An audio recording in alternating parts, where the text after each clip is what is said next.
1.5 किलोच्या प्रमाणात गोड तिखट असं आंब्याचं लोणचं बनवणार आहोत. एकदा करायचं आणि वर्षभर खायचं. चपातीबरोबर पण खूप छान लागतं. नक्की एकदा तुम्ही करून बघा. चला तर मग वेळ न घालता व्हिडिओला सुरुवात करूया. गोड तिखट लोणचं बनवण्यासाठी इथे मी 1.5 किलो आंबे घेतलेले आहेत, म्हणजे कैऱ्या घेतलेल्या आहेत. कैरी घेताना एकदम कडकवाली कैरी घ्यायची. कैरीचं लोणचं बनवायचं असेल ना तर कैरी 1 दिवस पहिली पाण्यामध्ये ठेवून द्यायची आणि कैरी अशी ताजीवाली घ्यायची. ताज्या कैरीचं लोणचं आहे ना ते खूप छान होतं. हिला स्वच्छ धुवून चांगले कोरडे करून घेतलेले आहेत. त्यांना कापून घ्यायचे आहेत. पाहिजे त्या आकारामध्ये तुम्ही कापू शकता. जरी हा आंबा तुम्हाला आतून पिवळा दिसला ना तरी तो पिकलेला नाही आहे, कच्चाच आंबा आहे, पण तो पिवळा आंबा आहे. आणि हे माझे गावचे आंबे आहेत. अशा पद्धतीने आपण सर्व आंबे आहेत ना ते कापून घ्यायचे आहेत. बघू शकता तुम्ही, कच्चाच आंबा आहे तो. तुम्हाला असं पिवळा दिसत असेल म्हणून वाटत असेल की तो पिकलेला आहे, पण पिकलेला नाही, कच्चाच आंबा आहे. पण तयार झालेली कैरी आहे. रात्री कापून मी ही पंख्याखाली सुकसी घातलेली. आता 1.5 किलो कैरी होती, पण कापून काय बाटा निघून जातात, थोडे साईडचं पण निघून जातं. ती कापल्याच्या नंतर मग कमी होते आणि अशी चांगली सुकून घ्यायची. पाणी ठेवायचं नाही. पाणी असलं ना तर कैरीचं आपलं हे गोड लोणचं केलेलं आहे ना ते जास्त दिवस टिकत नाही. तिखट गोड लोणचं बनवण्यासाठी कढई गरम करायला ठेवलेली आहे. कढई गरम झाली की 2 चमचे तेल घालायचं. तेल चांगलं कडकडीत गरम झाले की 1 टेबलस्पून राई घालायची.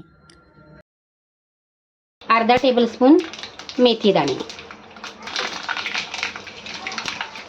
मेथी दाणे चांगले फुलले ना की त्याच्यामध्ये दालचिनीचे 4 तुकडे, 10 ते 15 काळी मिरी, 7 ते 8 लवंग आणि 1 चमचा बडीशेप,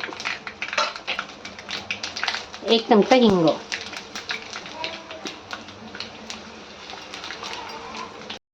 त्याच्यामध्ये कैरी घालायची. कैरी तेलामध्ये चांगली 2 ते 3 मिनिटं परतून घ्यायची आहे.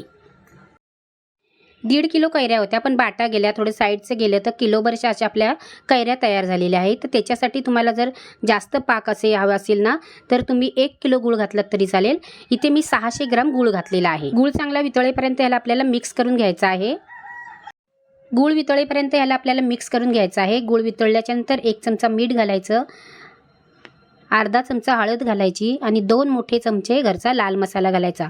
मस्त असं तिखट आणि गोड आपल्याला लोणचं करायचं आहे. कैरी कितपत शिजवायची तर तुमचा गूळ घातलेला आहे त्याचा 1 तारी पाक झाला पाहिजे. जर तुम्हाला एकदम घट्ट पाक पाहिजे असेल ना तर 2 तारी पाक करायचा. थोडंसं असं पाक हातावरती घ्यायचा आणि हाताला चिपचिपीक लागला पाहिजे, म्हणजे 1 तारी पाक आहे ना तो तयार होतो. अशी थोडीशी तार सुटली पाहिजे. असा पाक आपला गूळ घातलेला घट्ट झाला पाहिजे. बघू शकता तुम्ही.